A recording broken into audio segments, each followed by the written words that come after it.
Hello guys, तो आज का जो हमारा क्वेश्चन है इसमें हमें दे रखा है a state conductor carrying current I splits into two part as shown in the figure. The radius of the circular loop is r. The total magnetic field at the center p of the loop is. तो guys यहाँ पे हमें से ना magnetic field पूछी गई है और ये जो क्वेश्चन है ये आ रखा है नीट 2019 के उड़ीसा वाले पेपर में। ठीक है, अब गाइस हमें यहाँ पे ना एक चीज़ याद रखनी है कि आप देख सकते हैं कि ये वाली लेंथ ज़्यादा है कंपेयर टू इस वाली लेंथ से जिसमें से I2 करंट जा रहा है। तो हमें पता है कि जो रेजिस्टेंस होता है वो किसके इक्वल होता है, वो गाइस लेंथ के इक्वल होता है। तो यहाँ पे गाइस आप कह सकते हैं कि जो I1 वाली लेंथ है ना जिसमें I1 करंट बह रहा है उसमें जो रेजिस्टेंस होगा वो ज़्यादा होगा, जिसकी वजह से इसमें जो करंट होगा ना गाइस वो होगा कम। I1 जो वाला जो करंट होगा वो कम होगा और I2 वाला करंट जो होगा ना गाइस ज़्यादा होगा, क्योंकि I2 वाले सेगमेंट की आप देखोगे ना लेंथ वो कितनी है गाइस, वो कम है I1 वाले के कंपेयर में। तो इसीलिए I2 का जो रेजिस्टेंस होगा वो कम होगा और उसमें करंट ज़्यादा होगा।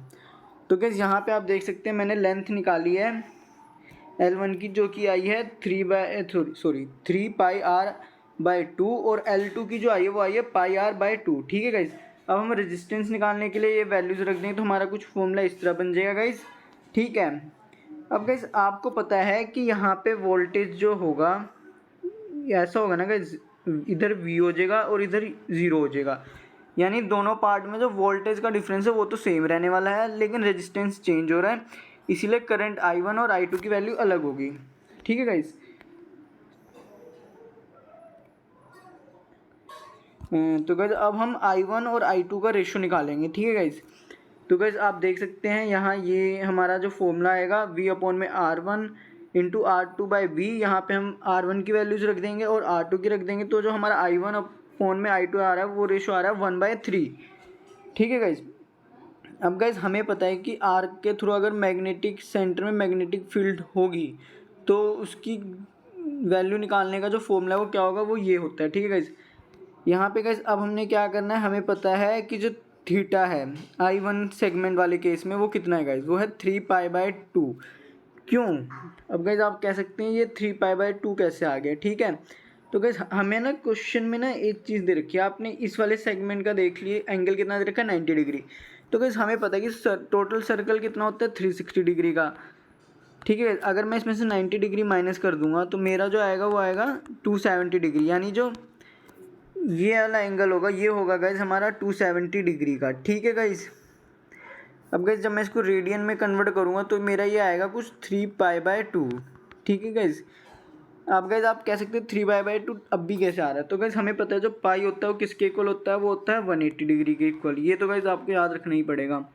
ठीक है, तो गाइज अब 270 डिग्री आप बताइए किसके इक्वल हो जाएगा, वो तो गाइज 3π/2 के इक्वल ही होगा ना, क्योंकि जब आप पाई रखेंगे 180 डिग्री, जब इसको 2 से डिवाइड करेंगे तो 90 आएगा। 90 डिग्री को जब आप 3 से मल्टीप्लाई करेंगे तो आपका कितना आ जाएगा 270 डिग्री। यहाँ पे लिख रहा हूँ गाइस 270 डिग्री आएगा। ठीक है, ठीक है गाइस, तभी गाइस मैंने यहाँ पे 3π/2 रख दिया और यहाँ पे π/2 रख दिया। तो आप देख सकते हैं कि जो π/2 है दोनों का कैंसिल हो जाएगा, 3 से 3 भी कैंसिल हो जाए, तो B1/B2 आएगा, वो आएगा 1, यानी कि जो सेंटर पे B1 की मैग्नेटिक फील्ड की स्ट्रेंथ है उतनी ही B2 की है। लेकिन गाइस एक चीज़ ध्यान देने की है यहाँ पे कि जो I1 की वजह से जो मैग्नेटिक फील्ड है वो गाइस किस डायरेक्शन में है, वो है गाइस ये गाइस पहले मैं हटा देता हूँ सब।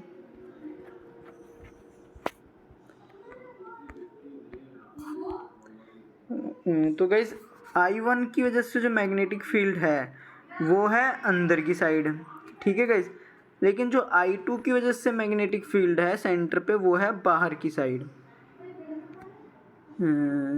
सॉरी गाइस कुछ उल्टा लिख दिया, I1 की वजह से गाइस अंदर की साइड है तो यहाँ पे आएगा क्रॉस, और I2 की वजह से ना मैग्नेटिक फील्ड ये बाहर की साइड है गाइस। ठीक है, तो यहाँ पे डॉट आएगा, मैं डॉट ही लिख देता हूँ,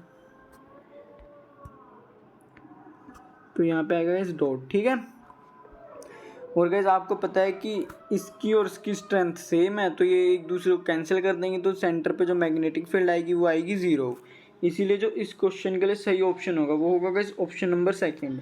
और अगर गाइस आपको कोई डाउट है तो कमेंट सेक्शन में पूछेगा। Thank you guys.